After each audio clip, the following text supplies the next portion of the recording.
সম্মানিত দর্শক শ্রোতা, দূরে কিংবা কাছে, দেশ কিংবা বিদেশ থেকে আমাকে যারা দেখছেন, আসসালামু আলাইকুম ওয়া রাহমাতুল্লাহি ওয়া বারাকাতুহু।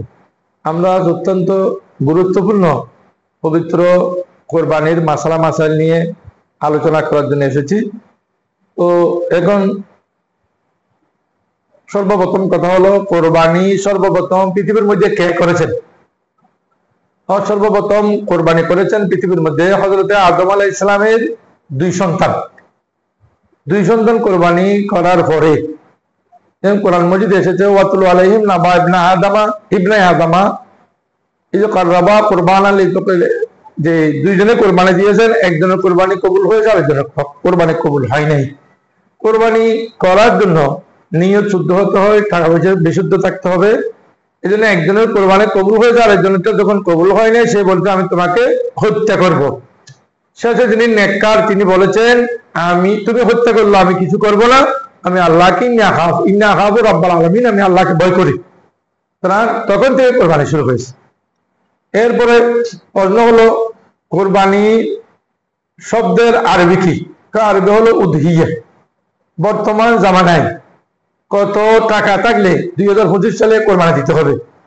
2025 সালে কমপক্ষে 90,000 টাকা যার কাছে থাকবে সে কোরবানি দিতে হবে। এখন যাকাত দিতে হলে এটা 1 বছর ঘুরে আসতে হয়, কিন্তু কোরবানি দেওয়ার জন্য 1 বছর টাকা ঘুরে আসার কোনো প্রয়োজন নাই। 10, 11, 12 তারিখ সূর্য অস্ত যাওয়ার আগে জিলহজ মাসের এই 3 দিন যদি কারো কাছে 90,000 টাকা থাকে, সেই কোরবানি দিতে হবে। কোরবানি পুরুষেরা দিতে পারে, মহিলারাও দিতে পারে। এরপর প্রশ্ন হলো, কোন সাল থেকে কোরবানি শুরু হয়েছে? কোরবানি শুরু হয়েছে হিজরি 2য় সন থেকে।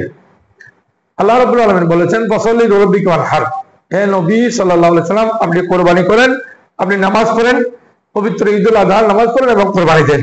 আল্লাহ রাব্বুল আলামিন অন্য আয়াতে বলেছেন, ওয়া লিকুল্লি উম্মাতিন জাআলনা মানসাকান লিয়াযকুরু ইসমাল্লাহি আলা মা রাযাকাহুম মিন বাহিমাতিল আনআম, যে আল্লাহর দেওয়া বিধান মতে আপনার নির্দিষ্ট চতুষ্পদ আল্লাহর ওয়াস্তে আপনি বিসমিল্লাহ বলে জবাই করেন, তাহলে আপনার কোরবানি হয়ে যাবে।